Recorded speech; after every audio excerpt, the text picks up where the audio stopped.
Со фотографии во раце снимени од страна на активисти на СДСМ, кандидатот за градоначалник од редовите на коалицијата Сојуз за иднината Миле Андонов, на денешниот прес се обиде да го сврте вниманието на новинарите истакнувајќи: пред вториот круг во Кочани нешто многу чудно се случува.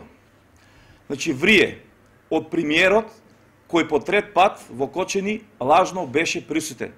Врие во Кочани од министри, од директори на државни агенции, од пратеници и од слични фактори кои, кочанци, како никогаш досега, од нив се изнаслушаа со лажни ветувања, од овие, би рекол, случајни посетители кои изминативе 7 години не знае каде се наоѓа Кочани.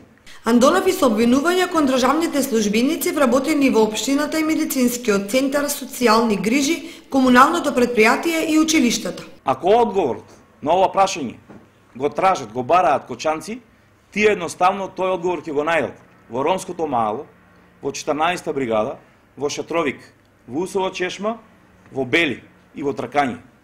Таму се присутни сите овие административци претходно споменати, се со една цел за повеќе собирање гласови за неделното гласање за градоначалник во втор круг во Кочани. Андонов ги најави проектите за кои се залага и тој и неговата партија, доколку ја добие довербата од граѓаните во недела на вториот круг од локалните избори.